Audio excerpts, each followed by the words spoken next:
quando se fala no nome dele, ninguém fica indiferente. Os amadores, profissionais, ele é sempre motivo de discussão. Hoje eu vou conversar aqui no Rio de Janeiro, no Copacabana Palace, no icônico hotel, com o icônico Phil Hellmuth Jr. Olá. Hey Phil, nice to meet you here in Brazil. Welcome to Brazil. Thank you. What do you know about Brazil? And it's your first time here? Yes. Soccer.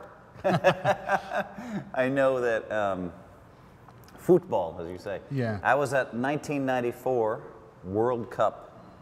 Italy, Brazil, in Los Angeles. I was at the final at the Rose Bowl. Huck Seed, another famous poker player. Yeah, Huckleberry Seed. World champion Huckleberry Seed gave me a birthday gift. My birthday was July 16th. You won national championship July 17th. Oh, great. So we had great seats and ole, ole, ole, ole, ole, ole, ole, Brazil. And do you remember Bebeto celebration? Bebeto, Bebeto. There were 3 celebrations. There was an Italian player too, who was a great player. Yeah. Roberto Baggio. Baggio. Yeah, Baggio. You guys were great in the game. You should have won. Yeah.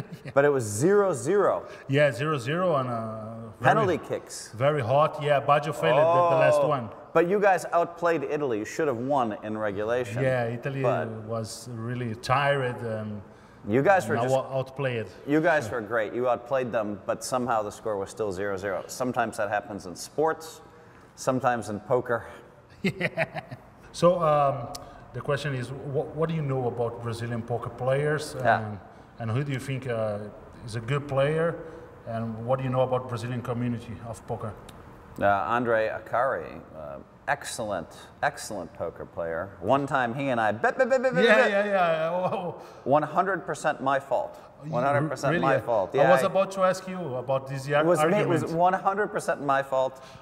I apologized to him. Okay. I apologized to him. We shake hands and everything's good. I think he appreciates the fact that I blame myself. I was poker brat. I'm poker brat. Sometimes that happens. And Felipe Ramos. Felipe Ramos and I spent some time together in King's Casino. I enjoyed him. Yeah, Razvadov. I enjoyed him. We did some interviews together. He put a bunch of social media out for the Brazilian poker players. I did his, some interviews with him, and I enjoyed him. And then he played in a televised cash game with me and Leon and the Wolf. Crazy game. Brennan Cantu. Really crazy game. Phil, you are giving a master class here in Brazil. What can you say about this master class? And what you're going to talk and I look at poker in a very specific way. And the world looks at poker differently. In 2005, they said, everybody plays like this. No. 2007, everybody plays like this. No. 2010, everybody plays like this. No. Now 2017, 18, GTO. Yeah, I was about to ask. No. Not to me. GTO is famous because you have 30 players, 10, 20, 30 players, travel all over the world with each other. They play all these high stakes things, and then they say, we are the best in the world. No, they're not the best in the world. Why?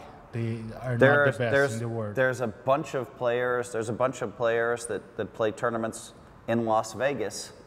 They don't travel all over the world playing in tournaments. They can't, some people can't afford to play in those tournaments that are great players. Some people don't have the time and the inclination and the effort to travel from country to country. My life is very valuable. My life to me, my wife, 30 years, I'm still in love, I want time with my wife. I want time with my projects. So I think GTO is just another one that in 2 years, there's going to be something else and something else. And then they make fun of me. They say, oh, Phil is not GTO, he can't play anymore. And then in 2005, Phil can't play anymore. 2007, but I win and I win and I win and I win and I win. And the reason why, I think I see a lot of truth in Texas Hold'em, but also reading people. Great. I look people in the eye. If you're strong and I'm on, I know. If you're weak, I know. So poker is not just GTO, it's not just math. Poker is a people game.